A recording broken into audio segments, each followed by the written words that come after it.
TBC 클리닉 건강 365 오늘의 주치 영남대병원 심장내과 손장원 교수님과 함께합니다.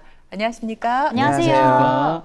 예, 영남대학병원 심장내과 손장원입니다. 예, 사실 건강 검진들 네. 요즘 많이 받으시는데 네. 어디가 이상이 있다 하면 굉장히 불안하고 겁나는데 그게 네. 심장이라면 정말 심장이 덜컥 내려앉습니다. 이렇게 심장 이상 소견을 받고 외래를 찾는 분들이 많이 계신가요? 예, 요즘 건강검진 많이들 하시는데 네. 최근 건강검진에서는 이제 흉백선 촬영, 근데 심전도 이런 검사를 많이 하게 되고요. 그런 검사에서 이제 심장이 부어 있다, 뭐 심장이 커져 있다, 심장이 늘어났다, 또는 심장이 두껍다 이렇게 얘기를 듣고 또 심비대가 있다 이런 소견을 듣고 이렇게 오시는 분들이 있습니다. 네. 실제로 외래에 새로 내원하시는 분 중 한두 분은 건강검진에서 심장검진 이상 소견을 오시니까 특히 최근에는 상당히 많은 분들이 이 문제로 심장내과를 찾으시는 것 같습니다. 네. 근데 사실 얼핏 생각을 해보면요, 뭐 심장이 커졌다, 네. 부었다라는 게 네. 우리 몸이 부을 때도 있는 것처럼 일시적인 게 아닐까 이런 생각이 들거든요. 예. 심비대라는 게 정확하게 뭔가요? 예. 오형을 보면서 말씀을 드리겠습니다. 예. 그래서 저희 심장이 이제 저희 몸의 가운데 이렇게 있게 되는데 이 심장의 크기가 이제 커졌다는 거, 옆으로 이렇게 넓어졌다든지 이러면 이제 심장이 커져 있다, 심비대가 있다 이렇게 얘기를 하고요. 네. 그리고 이 심장에 근육이 있습니다. 그래서 심장을 오. 구성하는 근육이 이렇게 얇게 두께가 10mm 정도 되거든요. 네. 오. 근데 이 두께가 한 13mm, 14mm 이렇게 두꺼워지는 경우에도 이제 심장 비후가 있다는 얘기를 하는데 이렇게 심장 근육이 두꺼운 경우에도 심비대가 있다고 얘기하고 있습니다. 아, 교수님, 그러면 건강 검진을 했는데 심비대가 발견이 되었어요. 그러면 이 원인이 뭔지 파악을 해야 되니까 예. 추가적인 검사가 필요할 것 같은데 예. 추가적인 검사는 어떤 게 있을까요? 예. 먼저 이제 심비대를 저희가 정의하는 검사는 엑스레이, 가슴 엑스레이와 그리고 심전도라고 말씀드렸는데, 엑스레이 사진에서 심장이 이제 커졌다는 것을 정의할 때는 이제 전체 저희 심장이 있는 이 흉곽의 전체 넓이에서 심장이 차지하는 부분의 퍼센트가 50%를 넘어가면 이때 이제 심비대가 있다고 얘기하게 됩니다. 예. 그리고 이 외에도 심전도를 찍게 되면 아까 말씀드린 것처럼 심장 근육의 두께가 두꺼우면 이 심전도에서 파형이 되게 키가 커지게 되거든요. 예. 근육이 많기 때문에. 그래서 그 파형의 크기가 뭐 7칸, 35mm를 넘어가게 되면 무조건 이제 심비대가 있다 이렇게 정의가 되기 때문에 심비대로 이제 판정을 받게 됩니다. 그런데 교수님, 딱히 이게 이제 증상 없이 검진에서 우연히 심비대를 발견하고 병원에 오는 경우도 많다고 하던데 예. 그러면 이제 이런 경우에는 혹시 뭔가 심장에 큰 병이 생긴 거라고 볼 수 있을까요? 예. 그래서 심장이 병적으로 병이 있어서 심장이 커지는 심비대의 경우는 대부분 증상이 있습니다. 그래서 숨이 차다든지 다리나 얼굴이 붓는다든지 이런 증상이 있는데 증상 아무것도 없는데 건강검진 갔더니 갑자기 심비대가 있으니까 정밀 검진을 받으라 이렇게 얘기를 하는 경우가 있거든요. 네. 그런 경우는 앞서 이제 저희가 심비대를 정의할 때 심장의 사이즈가 50%를 넘어가면 이제 진단을 한다고 말씀을 드렸는데 심장의 실제 크기는 이렇게 정상임인데도 불구하고 이렇게 엑스레이 사진을 찍는 것은 이 심장의 그림자를 뒤쪽에서 저희가 필름을 대고 찍는 것이 되겠거든요. 예.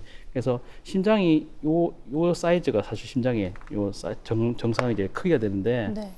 만약에 심장이 이렇게 누워 있는 분들 있거든요. 예. 그러니까 나이가 들거나 여성분이거나 좀 이렇게 덩치가 크거나 살이 많이 찌신 분들은 심장이 이렇게 눕게 됩니다. 예.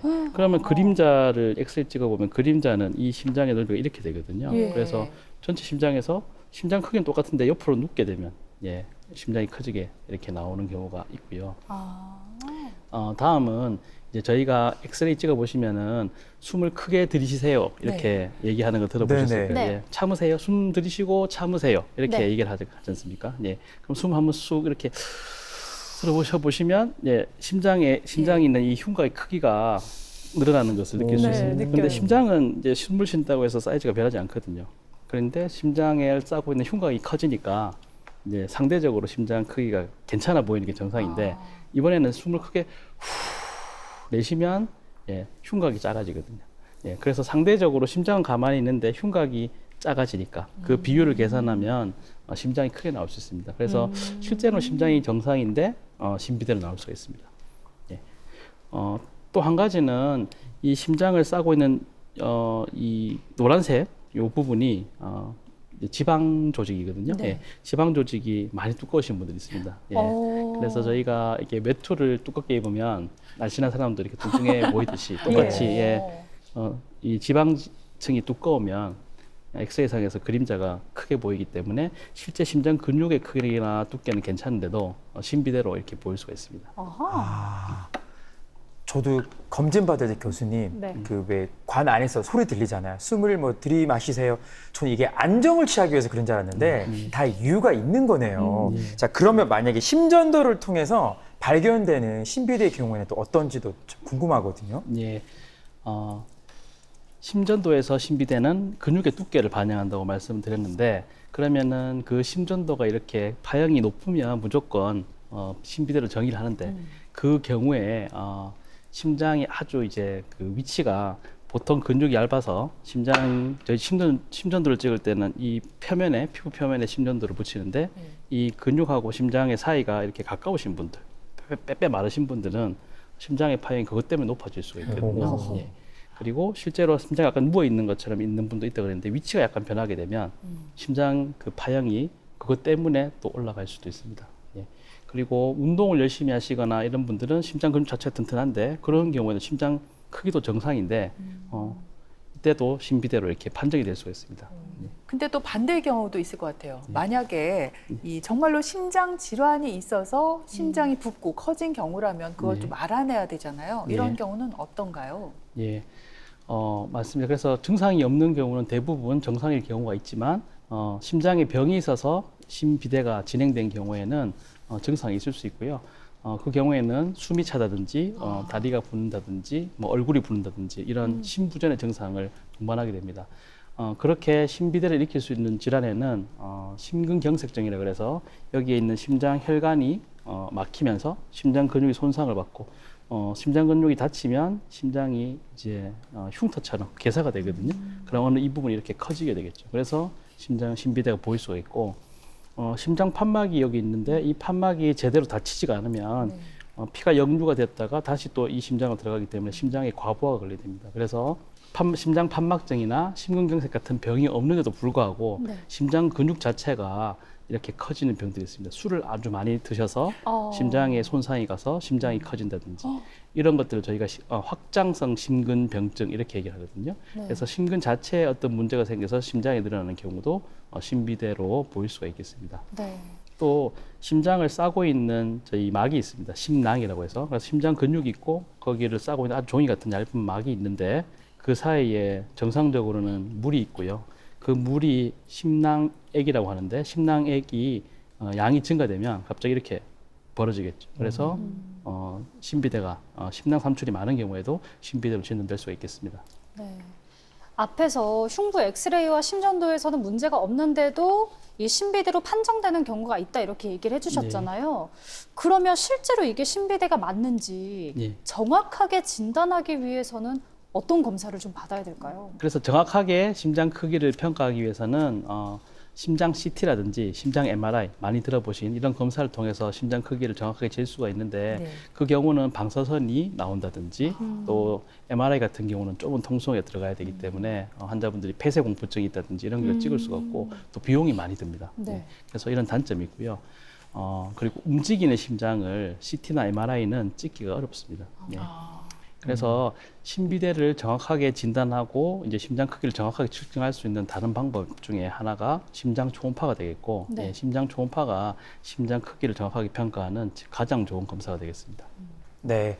그러면 말씀하신 대로 심장 초음파 검사를 했는데 심비대 이상이 이제 발견이 되었어요. 그러면 치료를 어떻게 받게 되는지도 궁금하거든요. 네. 그러면 앞서 말씀드린 것처럼 심장이 커질 수 있는 원인 질환이 있고요. 그 원인 질환에 따라서 치료를 해야 될 것 같습니다. 예.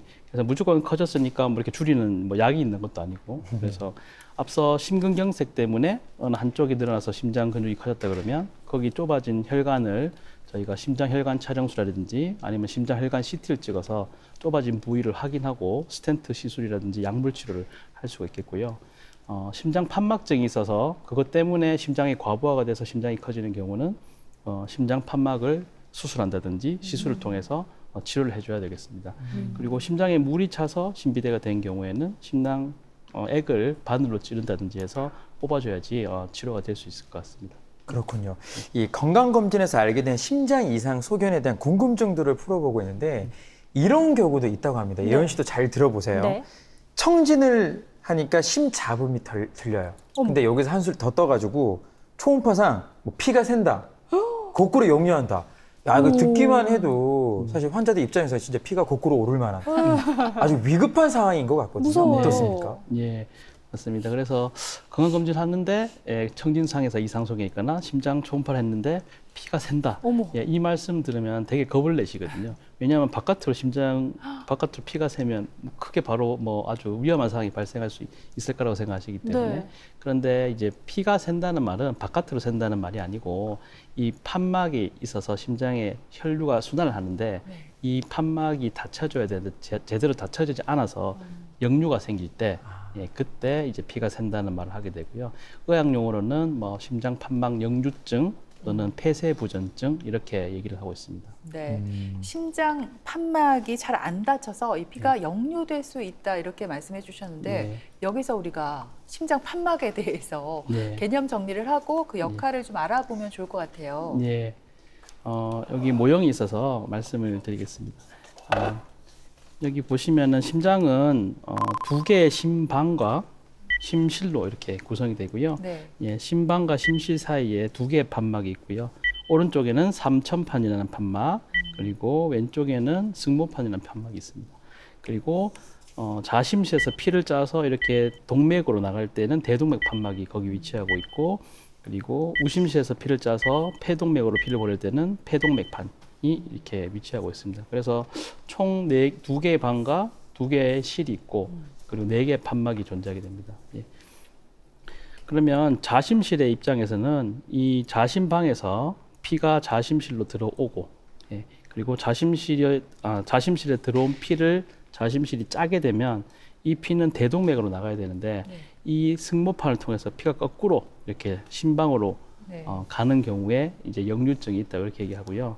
그다음에 심장이 피를 짠 다음에 대동맥으로 피가 나갔다가 이제 다시 심장이 이완을 하면서 피를 받아들일 때 좌심방에서만 피가 이렇게 들어가야 되는데 대동맥에서 피가 다시 좌심실로 들어가서 문제를 일으키면 이건 대동맥 판막 역류증이 되겠습니다. 네.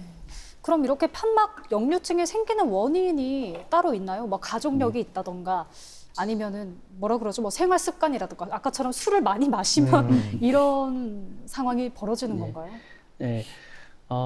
심장 판막 질환은 지금 최근에 이제 많이 늘었거든요. 그 이유가 이제 나이가 들면서 네. 노인과 많아지고 그 판막이 퇴행성 변화를 겪기 때문에 심장이 얇아지거나 이렇게 두꺼워지거나 그래서 손상받는 경우가 제일 많고요. 그 외에도 아까 심근경색이 있으면서 어느 한 부분의 심장이 다치게 되면 그 다친 부위에 심장을 지지하는 이런 근육을 지지하는 부분이 있는데 거기 판막에 끈이 달려 있습니다. 그래서 그 끈이 끊어진다든지 이런 심장 근육 문제가 판막에 영향을 주는 경우가 있을 수 있고요. 또 폐혈증이라고 균이 저희 피 속으로 이렇게 들어와서 순환하다가 심장 판막에 가서 염증을 일으키고 감염이 되면 감염성 심내막염이라고 이렇게 얘기를 하고 그렇게 되면 판막이 구멍이 난다든지 역류가 생길 수가 있겠습니다. 예, 또 태어날 때부터 판막이 원래는 뭐 3개여야 되는데 판막이 2개밖에 없다든지 그래서 이런 식으로 선천적으로 판막 구조 이상이 있어서 생기는 선천성 심질환 또한 판막 역류증의 원인이 될 수 있습니다. 네. 판막 역류증도 다른 질환들처럼 교수님 혹시 그 심한 정도에 따라 나뉘지 않을까 싶어요. 저희도 왜 변기라는 게 있잖아요. 뭐 있죠. 1기, 2기 이런 식으로. 네. 그리고 그 정도에 따라서 치료법도 좀 달라질 것 같거든요. 예, 맞습니다. 그래서 암을 저희가 1기부터 뭐 4기 이렇게 나누듯이 심장 판막증도 판막 역류증도 1단계부터 4단계까지 이렇게 나누거나 아니면 경증, 중등증, 중증 이렇게 3개의 단계로 나누게 됩니다. 그래서 경증의 경우에는 저희도 암 초기나 이럴 때는 수술로 간단하게 치료하거나 이렇게 금방 치료가 가능한 경우가 있듯이 1단계 역류회 같은 경우는 이것이 2단계나 3단계, 4단계 이렇게 중증으로 진행하지만 않으면 특별한 치료가 필요 없이 그냥 경과를 관찰하면 되고요. 만약에 4단계가 돼서 중증이 되면 이 판막은 어떤 약물 치료에도 다시 구조적인 변화가 정상이 될 수 없기 때문에 수술적 치료라든지 아니면 시술적 치료를 통해서 치료를 해야만 됩니다. 네. 그러니까 판막 역류증 단계별로 치료 방법이 좀 다르다 말씀해 주셨는데 마지막 말씀하신 아주 심각한 경우에는 어떤 방법으로 치료할 수 있는지 궁금합니다. 예, 중증 판막 역류가 되면 앞서 말씀드린 것처럼 그냥 약물 치료는 큰 도움이 되지 않기 때문에 수술이나 시술해야 된다 말씀드렸는데 한 20년, 30년 전까지만 해도 판막 구조에 이상이 생겼다? 그러면 당연히 수술밖에 방법이 없었습니다. 예. 그래서 가슴을 이렇게 열고 그리고 그 판막, 손상받은 판막을 제거하고 새로운 판막을 이제 넣는 판막 치환술을 했어야 되는데 그런 경우에 문제점은 수술의 위험성이 아주 높은 분들, 연세가 많거나 뭐런 다른 폐질환이라든지 이런 동반 질환이 많아서 수술의 위험성이 높은 분들은 수술을 꺼리게 되고 그리고 실제로 수술하고 난 이후에 수술의 합병증 때문에 환자가 나빠지는 경우가 많았습니다. 하지만 이제 시술적 치료가 가능해진 시기가 되었는데 지금은 저희가 가슴을 열지 않고 대퇴정맥이나 동맥을 통해서 심장 안쪽까지 이렇게 철사를 넣어서요. 예, 여기 역류가 되는 판막에 클립을 탁 집어서 이렇게 역류를 줄이는 치료가 가능한 시기가 되었습니다. 그래서 그래서 4기가 되어서 치료를 생각할 때도 지금은 수술을 막 포기하시기보다는 시술 같은 치료법이 있기 때문에 포기하지 마시고 치료를 적절히 받으시는 게 좋을 것 같습니다. 네. 안 그래도 지금 시술 이야기를 좀 해주셨는데 사실 저만 그런 게 아니라 모든 사람이 그럴 거예요. 수술은 최대한 하고 싶지 않잖아요. 그렇죠. 네, 최대한 미루고 싶은 게 사람 마음인데 수술 대신 이제 시술 있다고 얘기하셨고요. 또 약물이나 예. 되도록 수술을 좀 늦출 수 있는 방법이 있을까요? 예. 판막의 구조에 이상이 생기면서 문이 잘 닫히지 않게 되면 약을 쓴다고 그 손상이 회복되지는 않습니다. 집에 이제 문이 부서지면 거기에 아무리 이렇게 기름을 친다고 해서 이 문이 다시 붙는 게 아닌 것처럼 그런 약물 치료는 크게 도움이 되지 않고요. 다만 이제 중증 역류가 있는 경우에도 심장이 아주 튼튼해서 젊으신 분들이라든지 심장이 평소에 튼튼해서 중증이지만 심장의 크기가 커지지도 않고 심장 기능이 유지되는 경우에는 심장의 수술을 조금 미루고 경과 관찰할 수 있고요. 하지만 그런 경우에도 중증 역류는 항상 심장에 부담을 주기 때문에 6개월이나 12개월 간격으로 심장 초음파를 봐서 심장 기능에 이상이 생기는지 심장이 커지는지를 보고 수술 시기를 결정해야 되겠습니다. 그러면 교수님 중증이 아니라 상대적으로 덜 심각한 그러니까 경증의 판막 역류증 같은 경우에는 특별한 이제 치료가 필요 없다고 하셨잖아요. 경과를 지켜보면서 좀 있으면 될까요? 어떻습니까?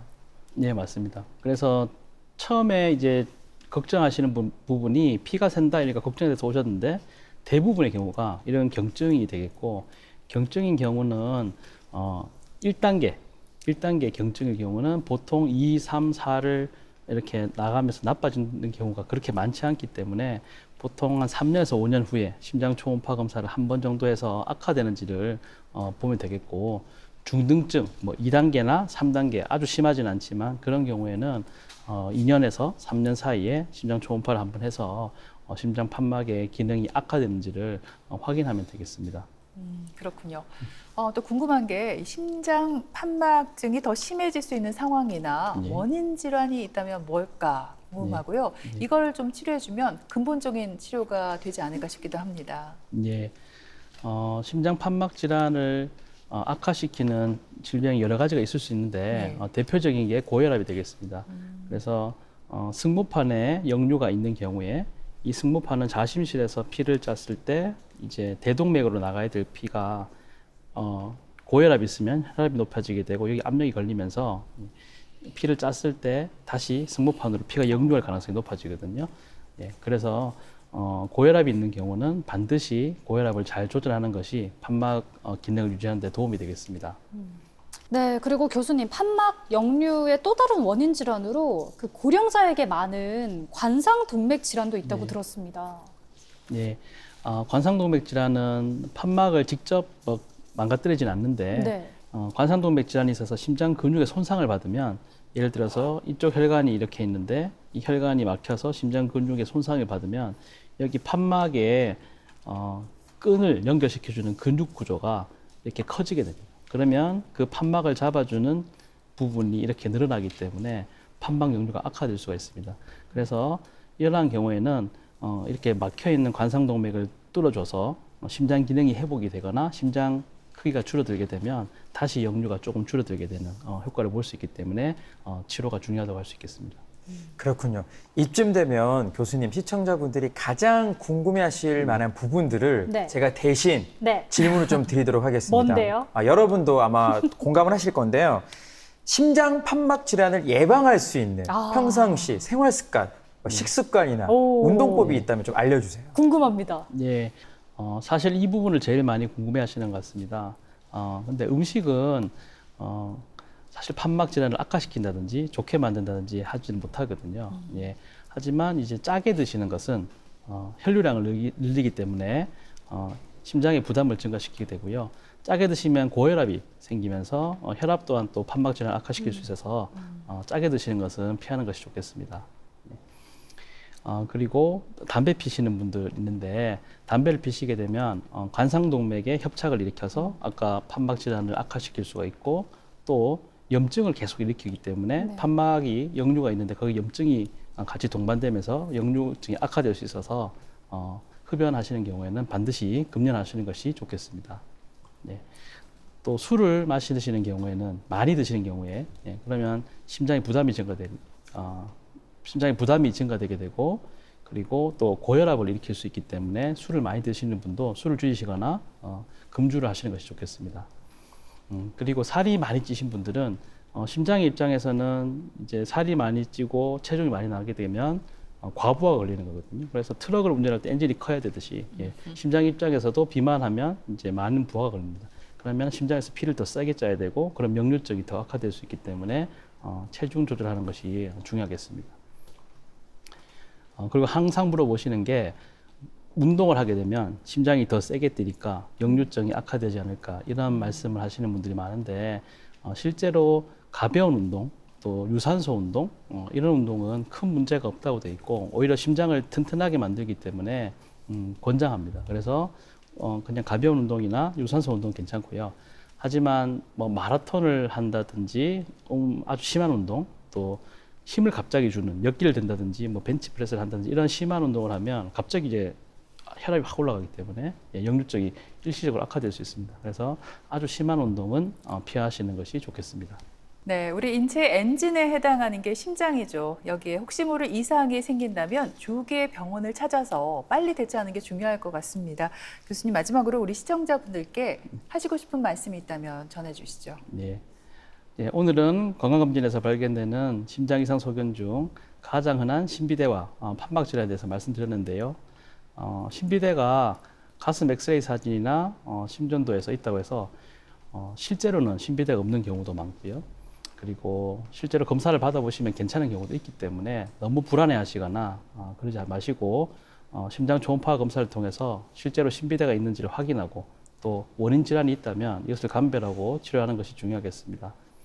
또 판막 질환의 경우 피가 샌다고 하는데 뭐 어떻게 하지? 너무 겁내시지 마시고 심장내과를 방문해서 심장 초음파를 통해서 심장 판막의 역류의 정도 그리고 다른 동반 질환이 있는지를 보고 치료 방침을 잘 세우면 이제 심장 판막 염증이 그렇게 무서운 병만은 아니라는 사실을 말씀드리고 싶습니다.